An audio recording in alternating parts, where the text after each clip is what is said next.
So, hi, happy Wednesday. I am with Sarah Fite, who has been one of my clients for over a year, Mhm, and you just renewed for your third round of 6 months, which mhm, excites the hell out of me because I love you and I love to keep going with you.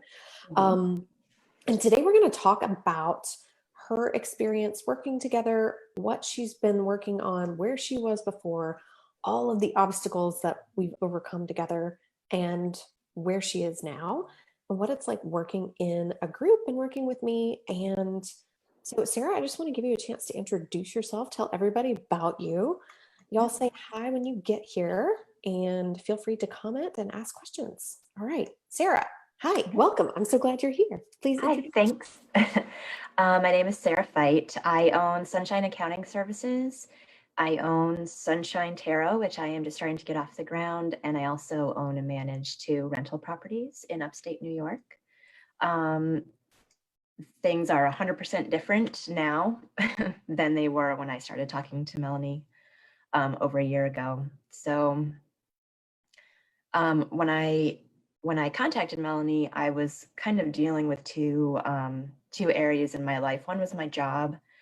I had just gotten this really so it was supposed to be great. It was this really challenging job. It was a really kind of a high profile job. Um, it was a little bit outside my comfort zone, and I had just left my previous job on a really high note. And so I knew that just knowing myself that I needed some support to get from like this high point through what I knew was going to probably crash my confidence. For sure. Um, And you had an mhm. accounting business kind of on the side. Yeah, I was doing accounting on the side. Um, and I was just in general like feeling kind of stuck.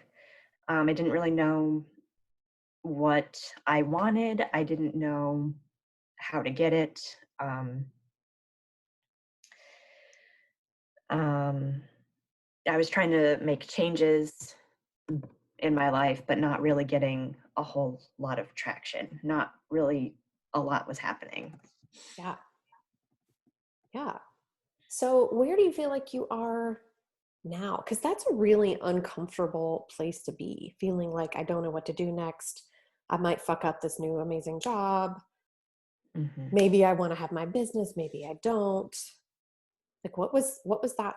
How did that feel for you? What was it like to be in that stuck place?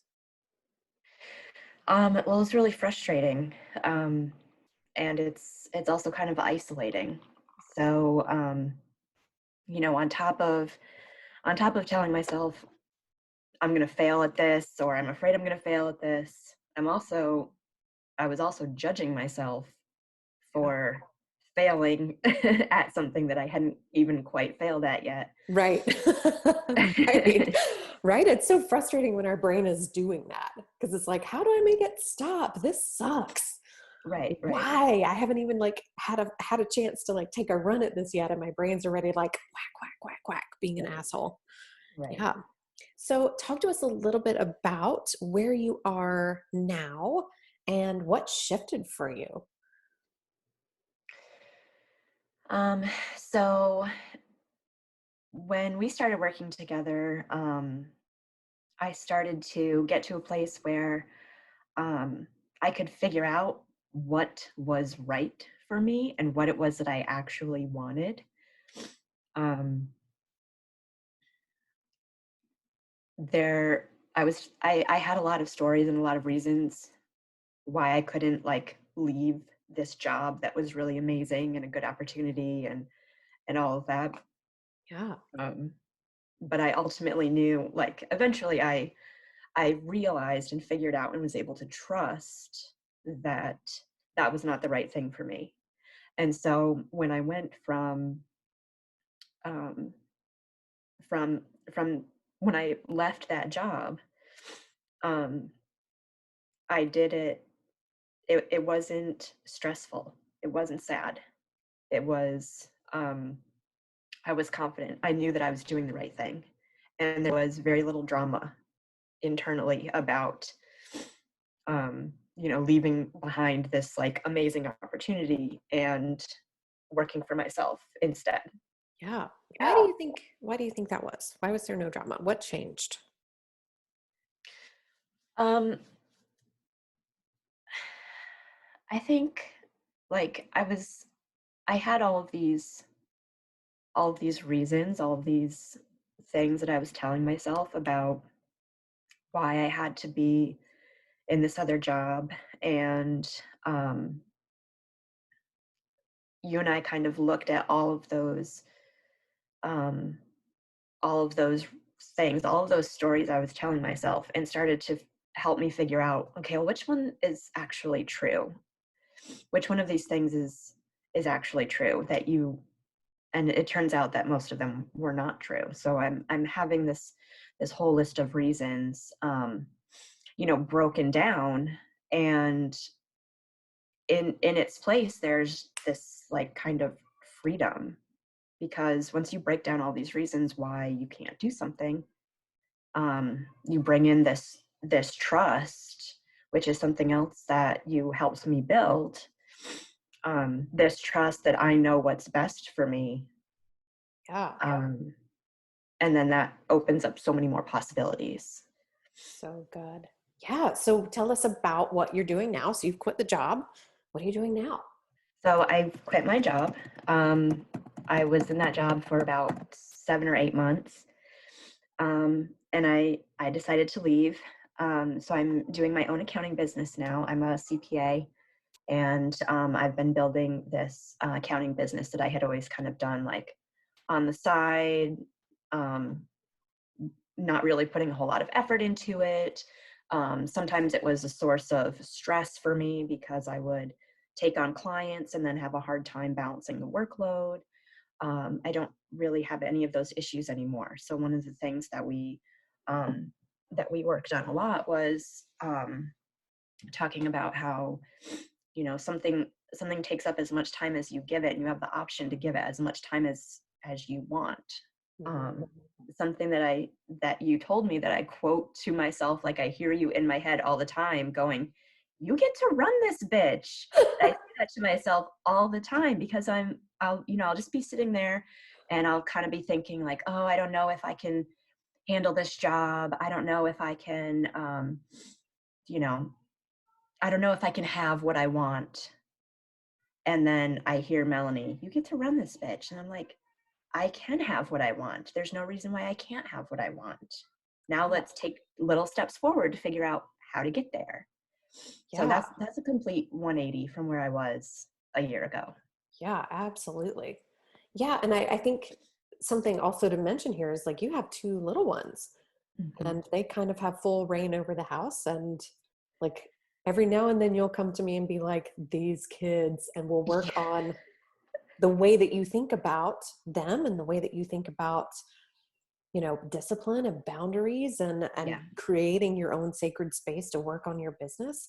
Hmm. And I think one of the things that's been so shifted so beautifully to watch for me in you is the way that initially it was like I can't with them, it's too much, they're too crazy, they're doing all of these things, and now you're like, okay, well let me figure out what will work to help them to help me.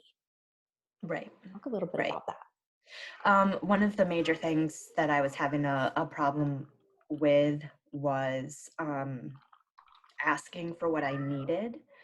And so I wouldn't ask my husband to like give me some time to work on taxes. And then I would get mad when he wouldn't do that, even though I hadn't asked him or Right. verbalized that I needed that. Right. Um, so so that's something that has just 100% changed. I had all of this drama about like why I couldn't ask for what I needed. Speaking of kids, they're busting down the door right Okay. now trying to get in. Um, Welcome, it's a party. so yeah.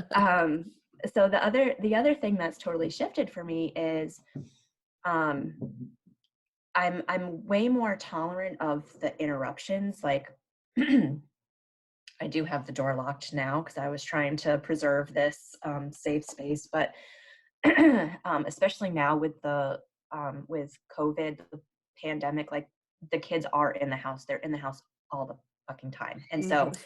I can't, it's not going to be possible for me to have this like perfect isolated bubble where I can just operate without the children. So what I've been able to do now, because of the work that we've done together, is I can integrate, like, yeah, the kids come, they interrupt me, I help them, I show up for them in the way that they need me to. And then I can go back to what I'm doing. And if there's something where I really need to set a firm boundary, like for now, for instance, I let my husband know what's going on, the details, and he takes care of it. So he directs the children, and they're not banging down the door while I'm trying to chat on live video on Facebook. Yeah, Um, that's and huge. and there's Is no drama about it. I don't feel bad asking for him to manage the kids for a little while I do something important. Yeah, that's so huge because what you've really done is given yourself permission to create space for you and what you need to do. And Hmm. if you get interrupted, it's like, okay, handle this and then right back to it. It's like Right. there's no drama. It's like, okay, now we're doing this, now we're doing this, now we're doing this. And I think that the drama happens when we get frustrated Mhm. and or we get angry or we get irritated and then we just like give up entirely. Because that was a pattern I was definitely seeing for you. Well, the kids interrupted Yeah. me and so now my whole day is shot. Right. and Exactly. and that's such a beautiful shift to watch. And I have this I know I don't have kids, but I do have a boyfriend who is also home all the time, and he's sweet and wonderful. And when he's interrupting me, he wants to bring me something, but my brain's first reaction is, Hmm. I'm busy. Right. Yeah. And like once I was able to like calm that down and be like, oh, he's being really nice and kind and helpful, then it was Hmm. like it took all of the like wind out of those sails. And so it's so beautiful to watch it happen for you too, because I know this was a major sticking point with Yeah. your own ability to manage your time and manage your stress. Right. And so just knowing that, yeah, this is beautiful for you. I love that. I'm Yeah. so proud of Yeah. Thank you.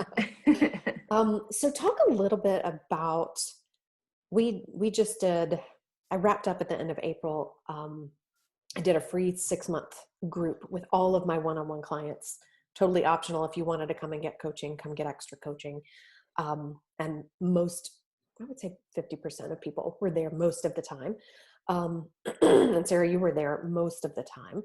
Mhm. What was your experience with that group? Why did you show up so much? What did you get from the group? And what was it like to be surrounded by other badass women who are kicking ass and taking names and showing up for themselves and being vulnerable and learning and Mhm. growing? Mhm. What was that like? Um, there's definitely a lot of value in hearing how other people are having the same thought patterns, the same, you know, dest- destructive behavior, the same self-sabotage.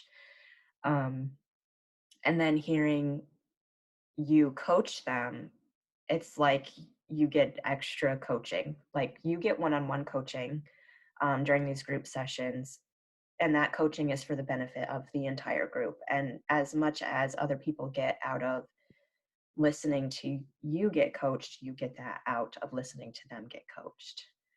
Um, there's it was also really great to see some of the people in our group when they first started. um, I could tell that they're stressed out. Their business is X, Y, and Z, and they're stressed out about it. And then at the end of this program, they just kind of show up, just like super chill. Everything's amazing, and oh yeah, the coronavirus shut down my business, but oh, we're doing X, Y, and Z, and just kicking ass and taking names. And it was really just that was so amazing to see other people do that, because then that kind of tells me like you can do that too. um, Ah, One of the things that I really took away from one of our conversations was when you said, just because other people are doing it doesn't mean you can't do it. It's proof that that you can do it. It's more evidence that you can do this thing too. So you get lots of evidence that you can change the way that you think and the way that you show up, um, and see how it manifests in your life. Yeah, I love that. And I think one of the things that I love so much about being able to watch other people grow is, yes, that encouragement, but you also get to see that they change the way that they think about themselves. Like Hmm. that's really what's happening. That growth, that shift that you see is that they change what they believe about themselves and their self-concept. Hmm. And it's almost like they just shift into and they start to become that person that they really want to be and was always inside of them. They were just blocking themselves from being. And I love that so much because I think that that's at the core of what I teach and what I help y'all with is like, okay, let's envision your future self. Okay, now let's start walking toward them. Let's Hmm. start inviting them in every day. Let's start asking what would they do in this situation. Let's start imagining, even in uncertain times, because times are always uncertain, frankly. They just feels Hmm. more real right now. Right. But who would you be? What would you value? What would you go after, even if things were uncertain? Because who will you always be? And who have you always been? And who will you be at an even higher level, no matter what has happening in the world? And I think that that is just such a beautiful thing to be able to watch happen with other people. And then suddenly you start noticing, like, oh, wait, I'm doing it too. Right. Yeah. Yeah. That was one of the major realizations that I had too, especially in the group session, was thinking, oh, all these folks are making progress. They're all doing it. They're all, working hard.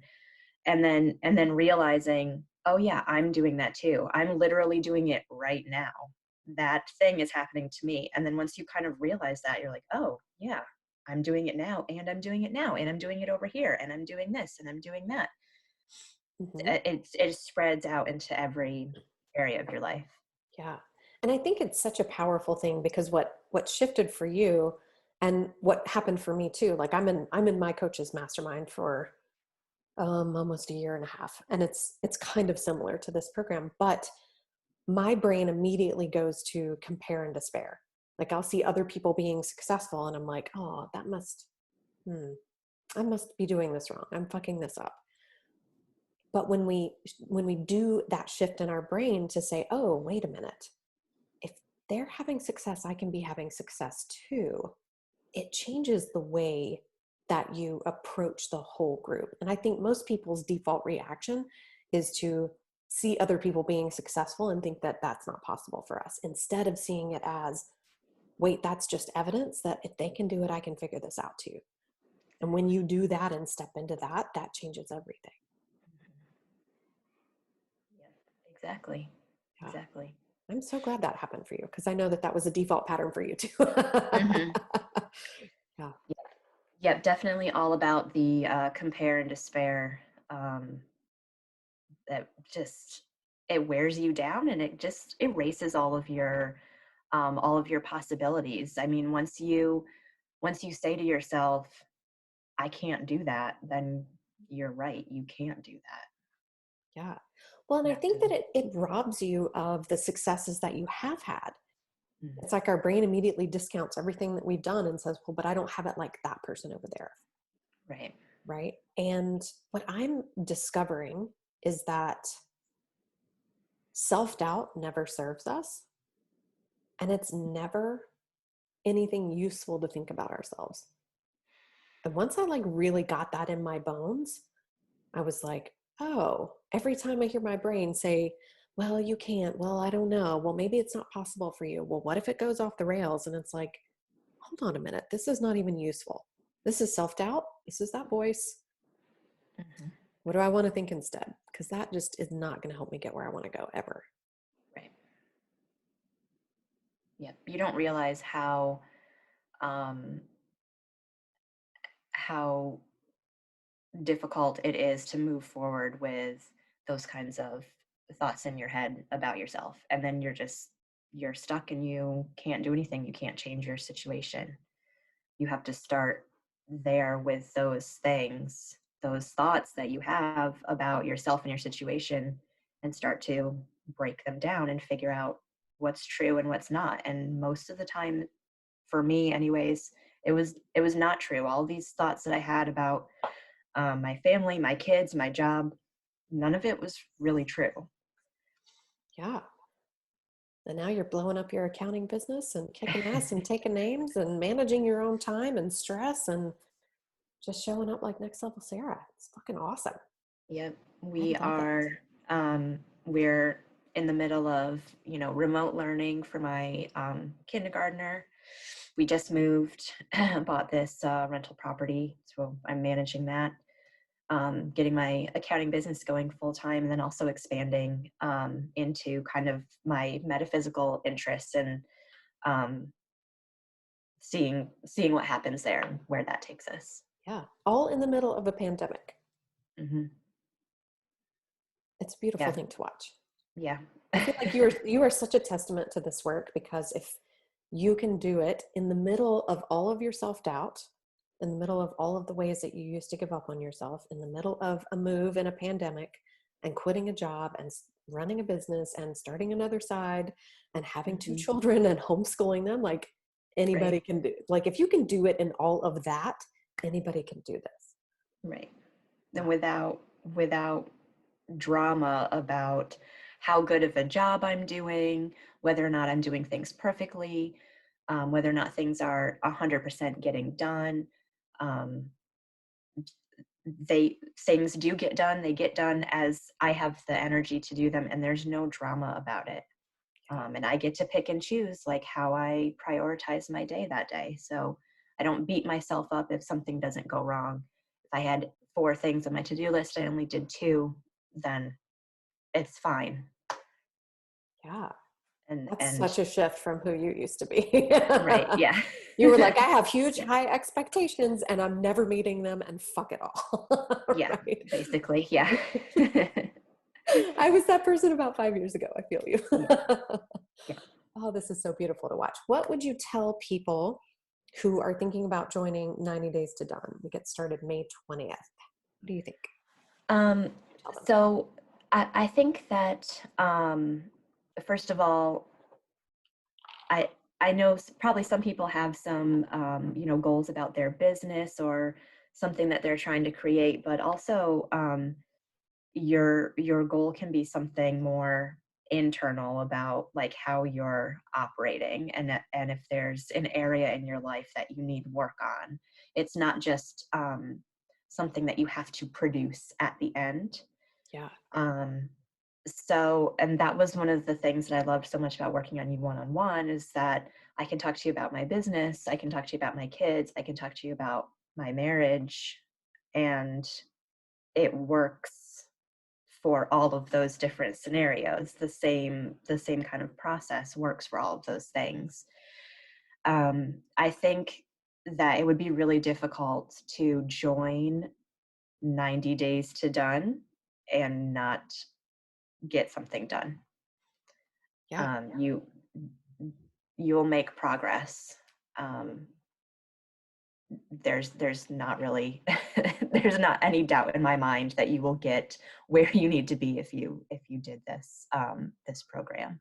Yeah. Well, and I love that you said that it doesn't have to be like some goal that you produce, like something that you produce.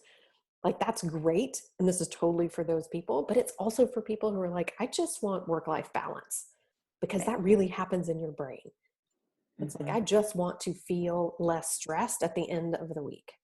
All of that happens in your brain. We love to think it's our job, it's our kids, it's the virus, it's all of these things outside of us, but Right. it's truly what we're thinking about ourselves. And I love that. I love that you said that. I think that's perfect. Awesome. Well, thank you so much for being here. I am so glad that you were with me today. And if you are thinking about joining 90 Days to Done, it is just melaниechilders.com/90 days 2 done, or melaниechilders.com/apply.